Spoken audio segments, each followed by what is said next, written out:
Who are you? Disbelief that someone could be inside my space.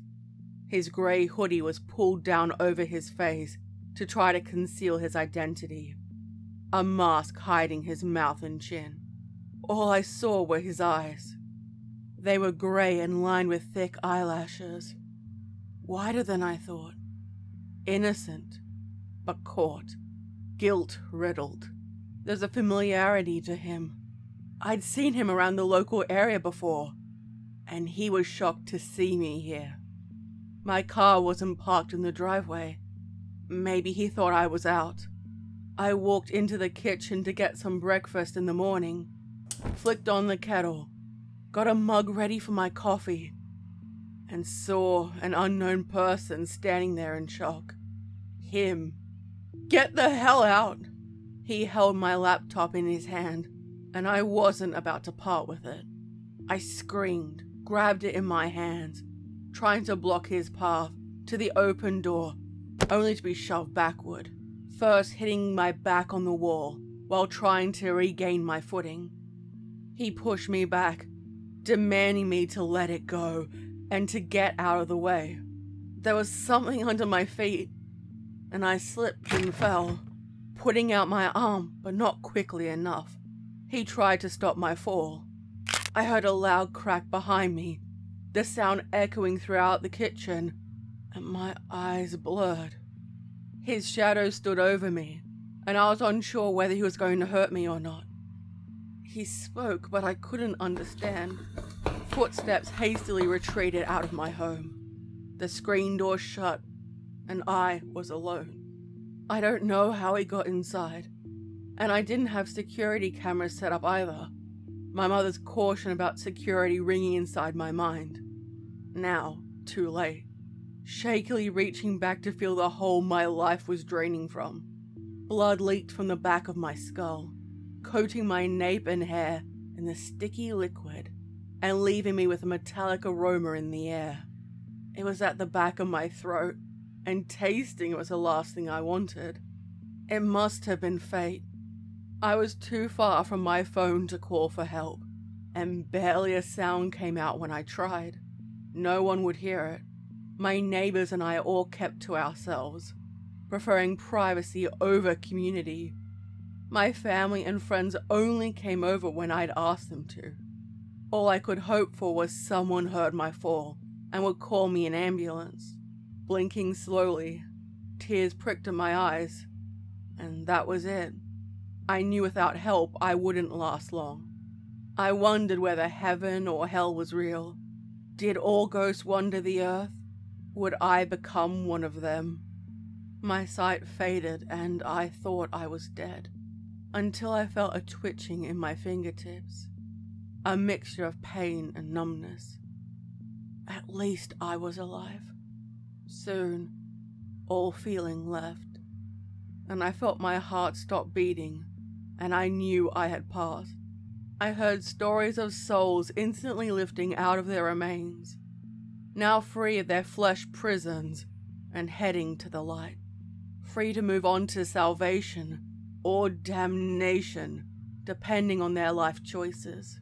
I waited for this to happen to me when it didn't. I got stuck.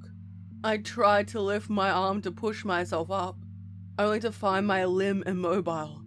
Desperately, I kicked with my legs to struggle to stand, and they too did not move.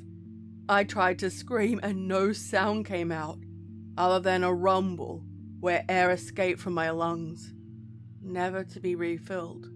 My jaw grew tight with the muscles contracting with a will of their own. Is this what hell was? The true meaning of hell? I could see a fly hovering around my face, and knowing it would insert itself, feast on my flesh and lay its eggs inside me. The indignity was too much. It landed on my lip, scurried inside my parted mouth, and made its way inside. It would be days, maybe more, before I'd be found. I couldn't turn my head to see, but my hearing remained. My favorite TV show, some trash reality show, There was a guilty pleasure I was binging for the 17th time. Continued to play in the background, with characters living their lives and making stupid decisions. I could hear them inside a restaurant, going through some drama that no longer seemed interesting. I couldn't block it out. I felt my memories fading away, slipping through until they were lost forever. I kept mentally pleading for different deities to help. Let me escape and not let me rot inside my body. Maybe I should have gone to church more often. Perhaps I chose the wrong god. Perhaps I should have committed more sins, or at least I could have gone down to meet the man downstairs. I didn't think one would answer my call. It didn't mean anything. My sight was slowly fading, a fog over them, and I remembered learning about how the eyes were one of the first places for decomposition to set in. I never thought I'd care about the side of the bookshelf littered with books that I didn't make the time to read, nor clean away the dust. If I had have known I was going to die, I would have done something. Anything. Outside, I could hear birds chirping, cars driving past, and in the distance, the sound of a school bell with children making their way back home. It must have been 3 p.m. in the afternoon. Soon the stray fly was joined by another, and another, and another, and soon they found entry inside my open eyes, through my nostrils and inside my ears. Without life and physical removal, they could venture wherever they wished. With the third nightfall and decay of my eyes, I could no longer see, but I could hear, feel in ways I shouldn't. My muscles twitched, then grew tight, locking in place when rigor mortis claimed my body. The tension before the muscles would be loose forever, feeling how I was deteriorating into nothing. Why did I have to be here to endure the process? My stomach swelled while the gas is fumigated, and the indignity was a struggle to maintain. The eggs hatched inside me, releasing small maggots to twist and eat my insides. There was no privacy nor dignity to be had. The show still played, no longer a distraction. I wondered how bad I looked now. I knew corpses didn't look the same as they did on television, airbrushed to still protect audiences watching. There was a loud knock on the door. I knew it had to be one of my family members or friends who came to see if I was okay. It had to be days since I last spoke to anyone. No one came inside. There was another knock, loud, demanding, and expecting an answer, before I heard the door open, and unfamiliar footsteps made their way inside my home. I heard the muffled sound of someone speaking into a radio, a feeling of someone standing over my remains. They were too late to save me. The voice was garbled, deep, and masculine. I didn't recognize them. Soon others joined, and they shared a casual conversation around my remains. One of the worst days of my life was a normal one of theirs. Help me! I know I'm dead. Get me out of here. I just want to be free. More people entered, taking photographs of my body, and I would travel on my last journey, lifting my corpse up and onto a plastic bag, slowly zipping it up from the feet to the head. And soon I was lifted, put on a gurney, and walked out through my apartment building. Considering the noise, I knew life continued on without me. They pushed it outside, likely through the car park, and there was a spindly wheel that creaked close to my head. The sound was torture, spinning and tapping until the doors opened. The gurney pushed inside down a long corridor while a person whistled. They bumped into the doorframe, grunted, and kept going down that hallway. I heard the car boot doors open, and soon I was slid inside the back.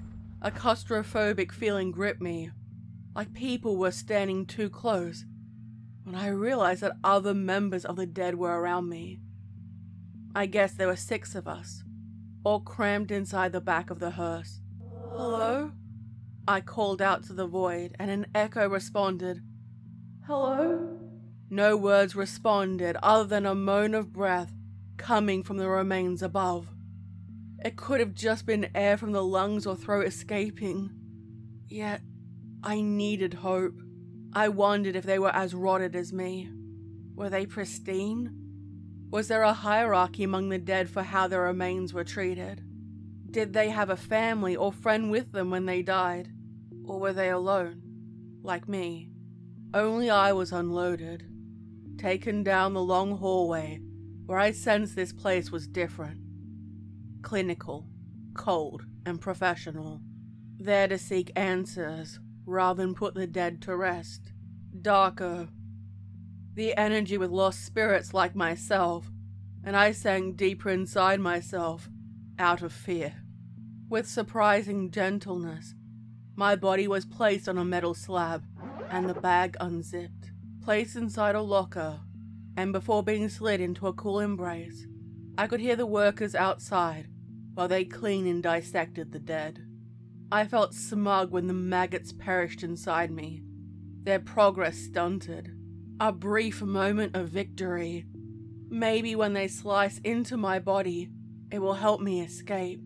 The mortuary cabinet door was opened, the tray pulled out, and I was slid onto the metal slab for them to begin their work. My clothes were removed from my body and placed in the plastic bags for evidence. No dignity in death. I couldn't cover my private parts, no matter how much I strained, and my arms remained where they were placed. My head was placed on a hard block, tilted upward. If I listened, allowed myself to flow, I could feel an outline of the forensic pathologist performing the autopsy. A protective mask over her face to prevent evidence from being tampered with. I saw the glimmer of metal tools ready to hold me open. Many flashes of a camera, and my fingerprints were taken, and why were they treating me as though I was the criminal? Their voices were muffled, leaning close and debating something I couldn't understand. My hair was washed with the blood and filth, gently while she hummed to herself and placed my head back down.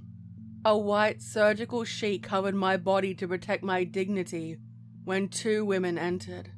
They held each other and cried together. Their bodies rocked. They fell over my remains, holding me. I wanted to do the same.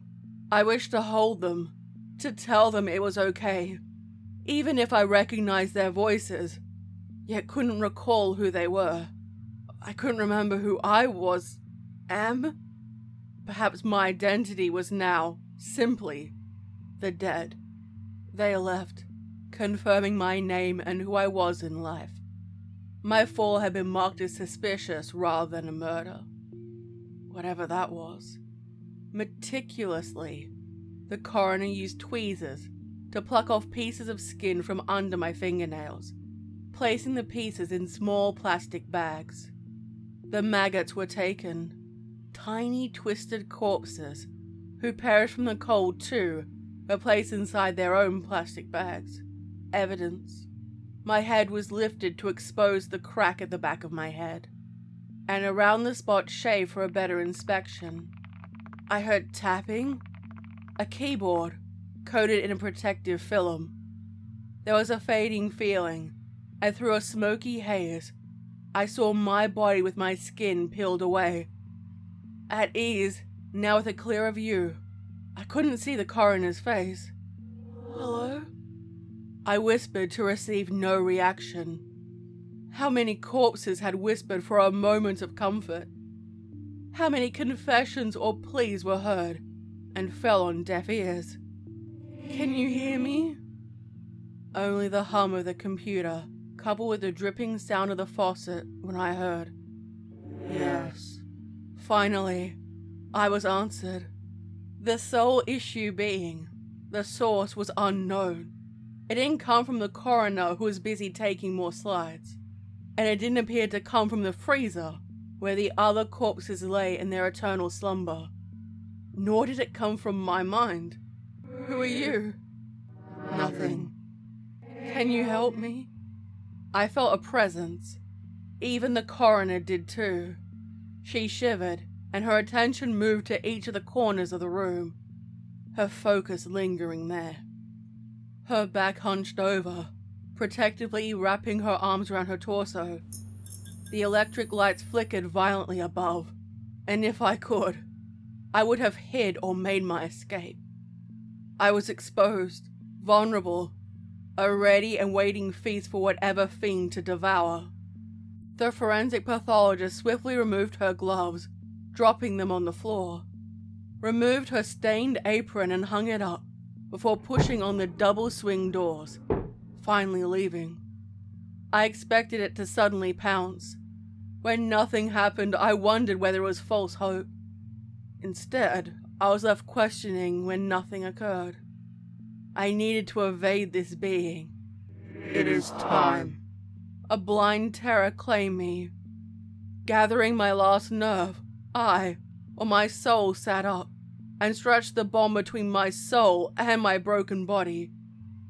Hopeful, I pushed upward, gazing up at the solitary light bulb and reaching out for it. A beacon for my salvation, only to be snapped back inside. And I screeched inside the corpse in utter despondence. It was worse now. I could feel the decay of the cells, the breakdown in knowing that other members of the dead had moved on.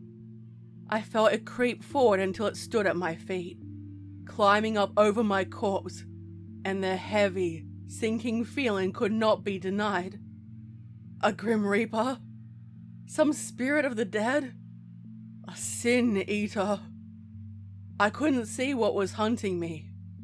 It slid a long, slender tendril inside my parted lips and reached down inside my body, moving through the crevices with no secret left unturned. It knew me. Wherever I would hide, it would follow. "Get away from me!" I screeched silently, while the dangerous game of cat and mouse persisted. The tendril withdrew, memories were restored, and I saw glimpses of the faces I once knew. My mother's warm, round face, with the distinct smile lines around her eyes. It was plucked from me with a void as a reminder. Next was the memory of a childhood friend. We were playing together by the local pond and playing with some boats, imagining a heroic naval battle. Soon it too was lured away, resulting in another empty feeling, a barren place that I longed to be filled. Would I become an empty shell once they were all lost to me? I waited for another to be brought back, only to receive nothing in response. Had they all been taken? Could you miss something if you couldn't even recall it? You have to come out sometime. How? Maybe I could remain inside my body. I hated it here, but there was nowhere else. No. The next who will come will not be kind, and nor do you wish to remain. I will grant you one favor, to give me the life of the one who caused your demise. Who? I remembered him. The memory, sharp and sudden. The thief who stole my laptop and left me for dead. We struggled. I slipped and then the life drained out of me. I died alone. For a laptop that was 7 years old and lagged every time I turned it on. I died for nothing.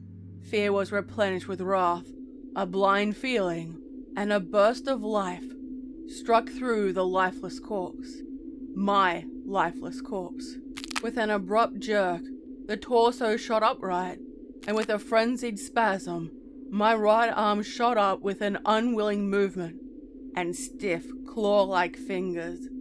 The left joined it, twisting until my feet touched the tiled floor and my ankles twisted, no longer used to carrying weight, stumbling when I stepped forward, heading to the door. Go. Do not leave me waiting. The voice echoed behind me, ruminating off the walls. That man.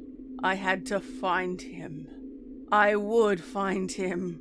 I just knew where he was, pressing on the doors when they opened, and heard a loud scream. Turning, I saw the frightened face of the criminal pathologist. She ran and hid inside the deserted office. too terrified to stand in my way. Clutched in her hand was the phone with a dead ringtone.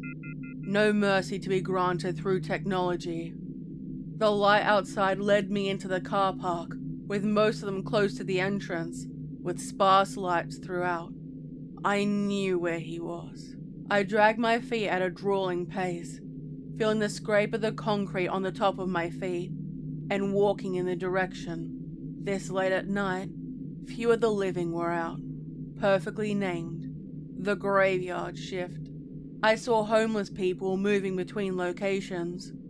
They stared at me at first in curiosity, and thought I was under the control of some kind of substance. And old Greybeard knew, even with his blind eyes, and pulled the others away, saving their lives. I could feel their eyes on me when I passed by. That I noticed the one I was hunting. My target. I saw the back of his head while he walked in the pathway in suburbia. He whistled to himself. Neither instinct warned him or a sixth sense. The thief turned back, stared at me, and in the reflection in his eyes, I saw me, naked.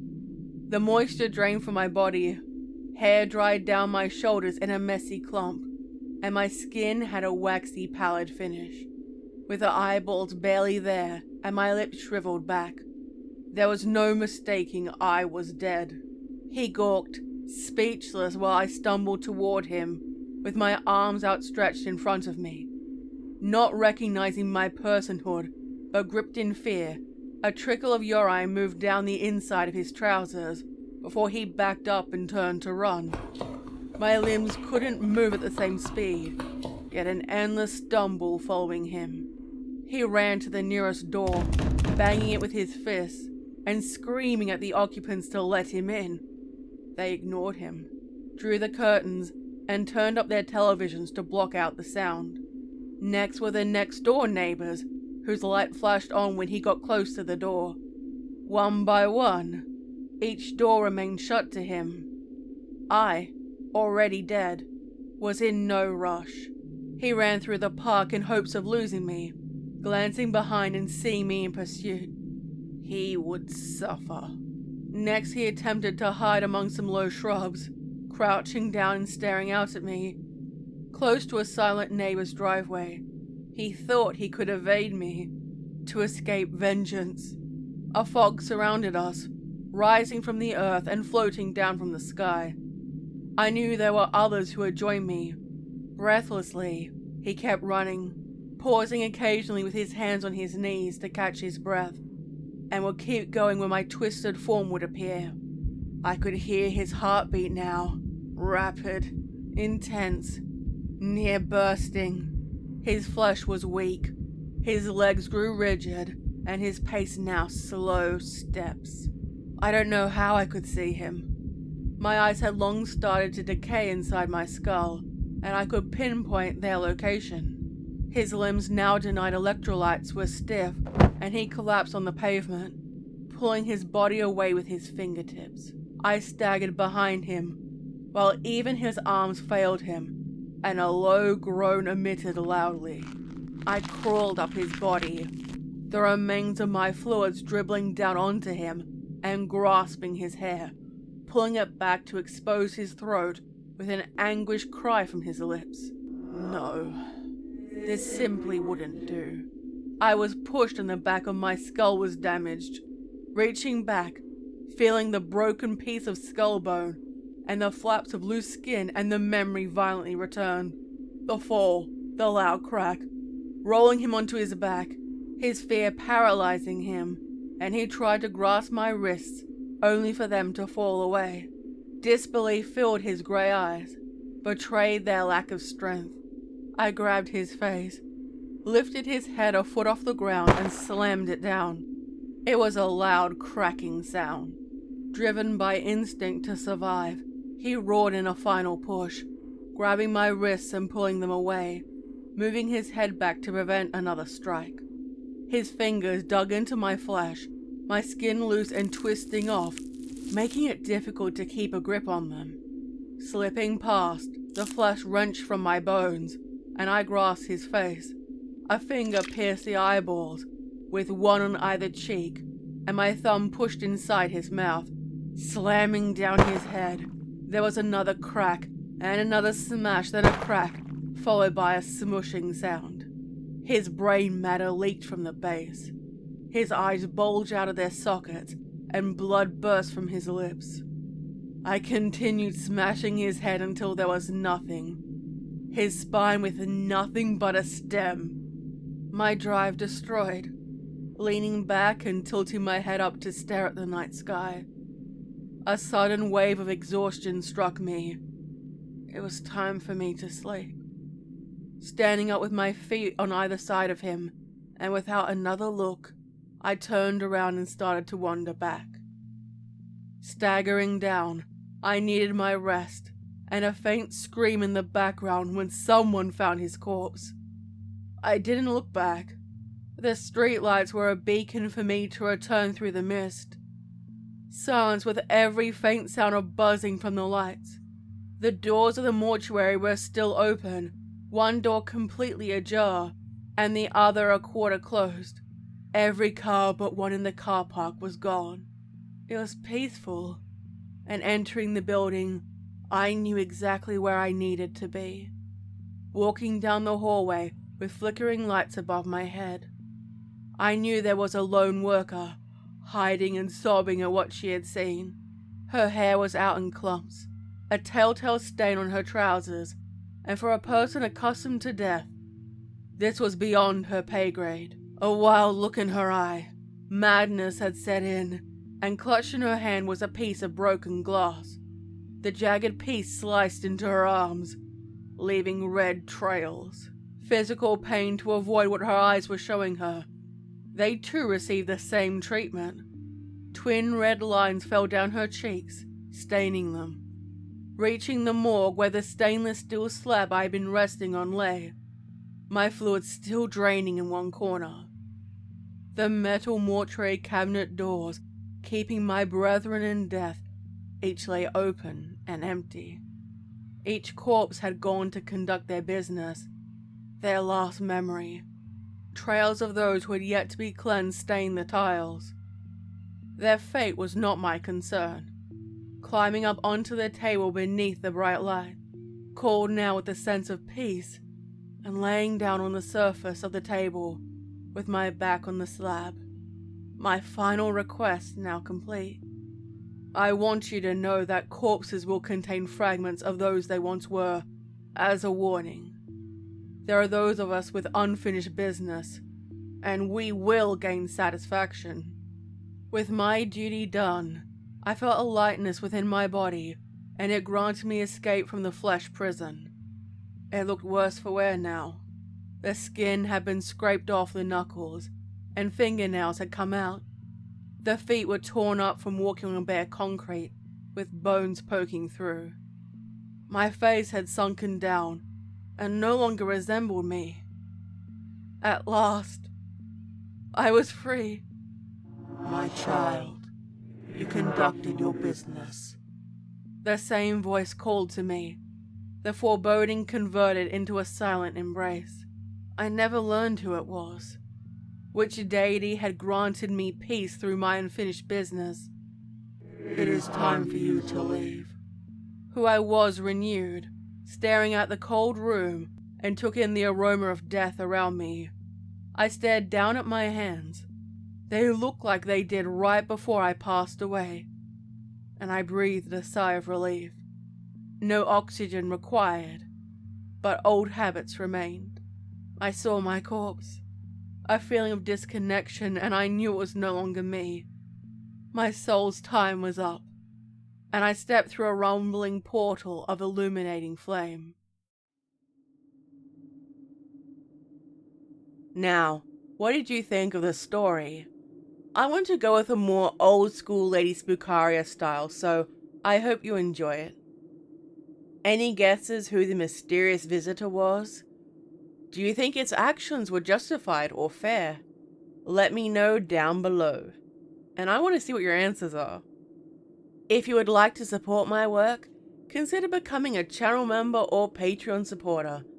both get access to exclusive perks.